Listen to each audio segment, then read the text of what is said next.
کل اسلام آباد پولیس کے دو اراکین جو ڈیوٹی پر موجود تھے ان کے اوپر حملہ ہوا اور دہشت گردی کا وہ نشانہ بنے۔ ایسی خبریں عموماً ہم نظر سے گزار دیتے ہیں، جو پڑھنے والے ہیں وہ بھی اس پہ توجہ نہیں دیتے کیونکہ پاکستان میں ایسے واقعات ہوتے رہتے ہیں۔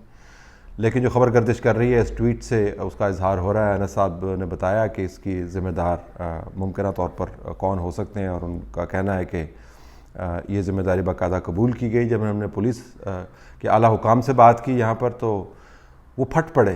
انہوں نے کہا جی کہ ہم آپ کو کیا بتائیں کہ یہ کون لوگ ہیں، ہمارے پاس سہولیات ہوں تو ہم اپنے جو ڈیوٹی پر لوگ ہیں جن کے ساتھ یہ واقعات ہوتے ہیں ان کو پیش ہونے والے حالات کی کوئی تصویر بنا سکیں۔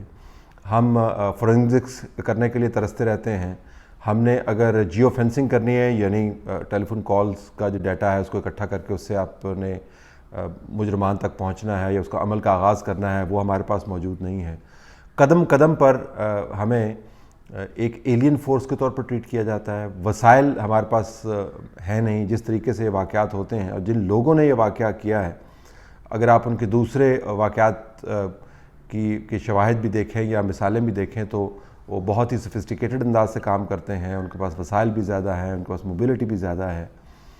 تو میں نے ان سے پوچھا پھر پولیس جو اپنا تحفظ خود نہیں کر پا رہی تو پھر لوگوں کو کیسے تحفظ فراہم کرے گی؟ انہوں نے کہا جی یہ بہت بڑا سوال ہے، لیکن آپ غلط بندے سے سوال پوچھ رہے ہیں۔ ان بندوں سے سوال آپ کو پوچھنا چاہیے جو پاکستان کو گورن کرتے رہے ہیں۔ اب ظاہر ہے وہ نوکری پر موجود ہیں، وہ یہ نہیں کہیں گے کہ جو پاکستان کو گورن کر رہے ہیں، جو کرتے رہے ہیں ان کی بھی ذمہ داری بنتی ہے، لیکن جو 3 سال سے گورن کر رہے ہیں اور کرتے رہیں گے، ان کے بیان کے مطابق اگلے 5 سال عمران خان صاحب نے کہا ہے کہ وہ 5 سال مزید حکومت کر کے پاکستان کو نئی بلندیوں تک لے کے جائیں گے۔ تو ان کا خیال ہے کہ وہ 5 سال مزید حکومت کریں گے۔ تو جن لوگوں کا اتنا طویل المدت حکمرانی کا پلان ہے، پوچھ پرتیت ان سے بھی کی جانی چاہیے۔ ایک تو عمومی بات میں کر دوں کہ پاکستان میں پولیس سب سے زیادہ نگلیکٹڈ اگر کوئی ادارہ ہے اور سب سے زیادہ تنقید کا نشانہ جو ادارہ بنتا ہے وہ پولیس ہے۔ اور یہ بھی آپ ذہن میں رکھیے کہ میں پولیس کی تمام کوتاہیوں سے اگر کلی طور پر آگاہ نہیں ہوں تو اس کے اوپر نظر گہری رکھتا ہوں اور اس کا نقاد بھی ہوں۔ تو یہ اس کا دفاع نہیں ہے جو پولیس کے ڈپارٹمنٹ کے اندر خرابی ہیں،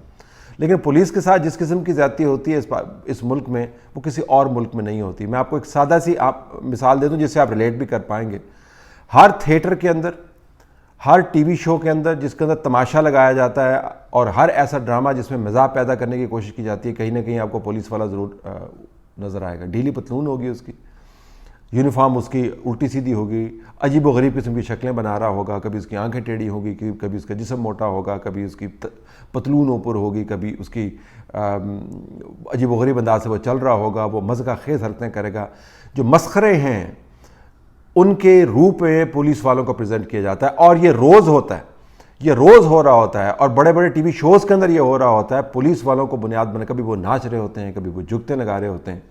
تو یہ تمام لوگ جو پولیس والوں کو تختہ مشق بناتے ہیں اور ان کو سمجھتے ہیں کہ اس معاشرے میں مزاح کا ذریعہ ہے یہ، ان میں اگر ہمت ہے تو پھر تمام یونیفارم کے ساتھ یہی کریں۔ پھر جو تمام معتبر ادارے ہیں ان کی نمائندگی بھی اسی طریقے سے کروایا کریں۔ پھر آپ ججوں کے ساتھ بھی ایسے ہی کریں، پھر آپ صحافیوں کے ساتھ بھی ایسے ہی کریں۔ صحافیوں پر تو خیر اور قسم کے آپ نظام لانے کی کوشش کر رہے ہیں۔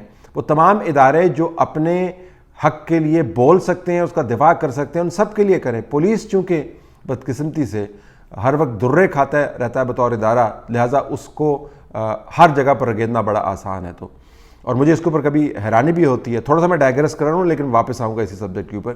ڈائگریس بھی اس وجہ سے کر رہا ہوں کہ دل بہت دکھا ہوا ہے۔ یہ جوان لوگ جو ہیں یہ بغیر وسائل کے اپنی ڈیوٹی کر رہے ہوتے ہیں اور وہ کوئی سپورٹ اویلیبل نہیں ہوتی ہے، کوئی ریپڈ ری ایکشن فورس جو ہے ان کے پاس موجود نہیں ہے جس کو وہ کال کر پائیں، اور اکیلے راتوں میں گھمائے جا رہے ہوتے ہیں، اور پتہ نہیں ان کے پاس جو اسلحہ ہے وہ چلتا بھی ہے یا نہیں ہے، ان کے پاس گولیاں کتنی موجود ہیں، ان کو ٹریننگ کتنی دی جاتی ہے۔ ان کی تنخواہ و مراد کا میں ذکر نہیں کرتا کیونکہ وہ تو ظاہر ہے پولیس والوں کو تو تنخواہیں کم ہی ملنی چاہیے، ہماری ریاست کا خیال یہ۔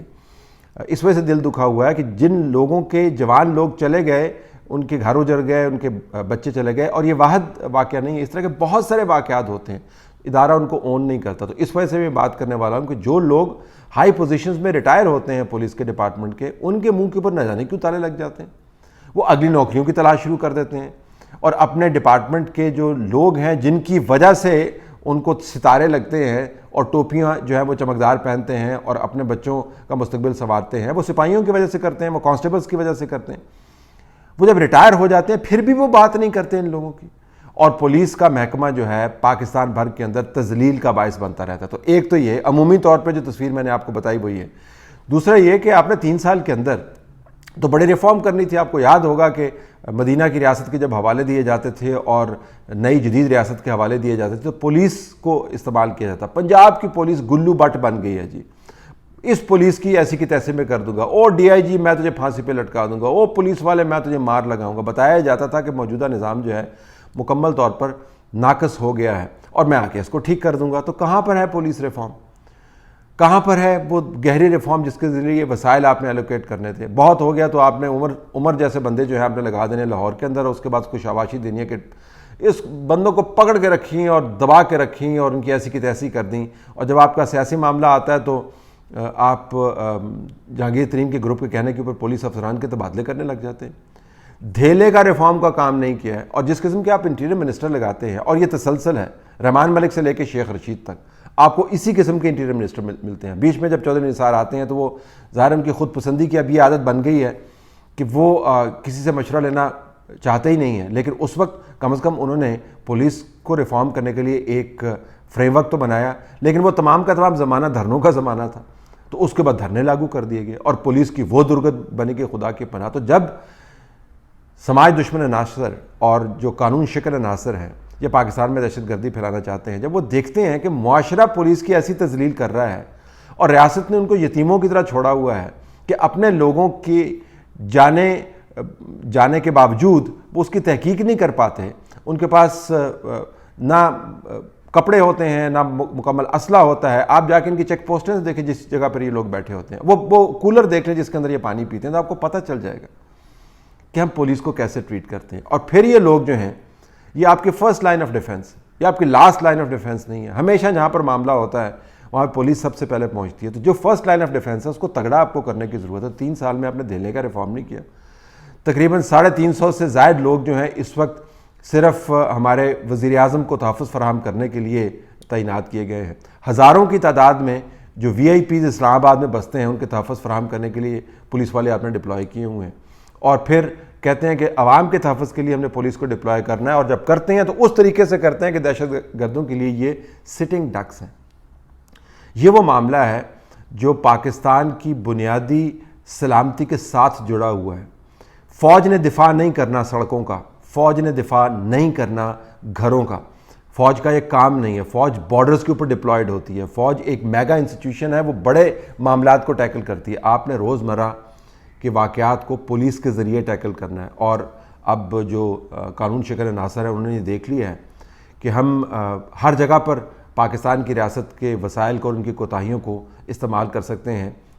ان کے وسائل محدود ہیں، لیکن جس طریقے سے ڈپلوائے کیے ہوئے ان ترجیحات کے اندر جو خامیاں اس کو ہم استعمال کر سکتے ہیں، اور وہ نشانہ لگا رہے ہیں، اور یہ اسلام آباد کی جورسڈکشن میں ہو رہا ہے۔ کبھی کوئی جتھا ہے جا کے تھانے کے اوپر حملہ کر دیتا ہے، کبھی پولیس والے ہیں جو ان کے اوپر حملہ شروع ہو جاتا ہے۔ یہ بدترین صورتحال ہے، یہ بدترین صورتحال ہے، اور کلی طور پہ ذمہ داری جو ہے ان لوگوں پر عائد ہوتی ہے جو یہ کہہ کے آئے تھے کہ ہم نے ریفارم کرنا ہے، جو یہ کہہ کے آئے تھے کہ ہم نے ریاست کو ٹھیک کرنا ہے، جو یہ کہہ کے آئے تھے کہ ہم نے اداروں کو اپنے پاؤں پہ کھڑا کرنا ہے۔ دھیلے کا کام نہیں کیا ابھی تک، جو کام ماضی میں ہوا تھا اس کے اوپر بھی پانی پھیر دیا۔ ایک ہی شوق ہے ان سب کو، ان کی تصویریں لگتی رہیں، ان کے ٹکٹ چلتے رہیں، اور ان کے خلاف جو تنقید کرنے والا میڈیا ہے اس کا گلا یہ گھونٹتے رہیں اور اپنی تصویریں چلواتے رہیں اور انٹ شنٹ تقریریں کرتے رہیں۔ جو اصل کام کرنے کا ہے، لوگوں کو بنیادی تحفظ فراہم کرنے کا بذریعہ پولیس، اس کے اوپر کچھ کام نہیں کیا۔ تو پولیس کو جب آپ تختہ مشق بنائیں گے اپنے تمسخر کا، پولیس کو جب آپ یتیموں کی طرح ٹریٹ کریں گے، جب آپ ان کو سائیڈ لائن کر دیں گے، جب آپ ان کو وسائل نہیں دیں گے، اور جب ان کے افسران کی تبدیلیاں آپ ایسے کریں گے کہ جیسے شاید اسکول کے ٹیچرز بھی تبدیل نہیں ہوتے، تو نتیجہ یہی نکلے گا۔ پاکستان ایک گھمبیر اندرونی صورتحال سے دوچار ہے، make no mistake about it. بالکل اس کے بارے میں آپ کے ذہن میں کوئی ابہام نہیں ہونا چاہیے۔ یہ جو روزانہ جو آپ طوطا مینا کی کہانیاں سنتے ہیں ان میں کوئی حقیقت نہیں ہے۔ آپ نمبرز تو اٹھا کے دیتے ہیں، اعداد و شمار تو جھوٹ نہیں بولتے نا۔ چلیں ٹھیک ہے، آپ کو کسی کا ویلاگ پسند نہیں ہو، کسی کا پروگرام پسند نہیں ہو، تجزیہ پسند نہیں ہو، اعداد و شمار تو جھوٹ نہیں بولتے نا۔ اعداد و شمار اٹھا کے دیکھنے کہ پاکستان کے بارڈر سے لے کے شہروں تک اس قسم کے واقعات میں جو شہادتیں ہیں ان کے نمبرز کیا ہیں؟ آپ کا سر گھوم جائے گا، آپ پریشان ہو جائیں گے کہ نمبر اتنا زیادہ ہے. اتنا نمبر جو ہے پچھلے 3 سال کے اندر اگر کوئی جنگ بھی ہوتی پاکستان کے اندر تو اتنے لوگ اس جنگ میں بھی شہید نہیں ہوتے جتنے اس قسم کے واقعات کے اندر ہوئے ہیں. لیکن ہم نے اپنی ترجیحات درست نہیں کرنی. ہم نے پولیس کا ایک ہی کام رکھنا ہے، یا تو اس کا مذاق اڑتا رہے، اور یا پھر اس قسم کے واقعات کے بعد وہ اپنے پیاروں کو، اپنے کولیگز کو ابدی سفر کے اوپر آنسوؤں کے ساتھ روانہ کرتے رہیں.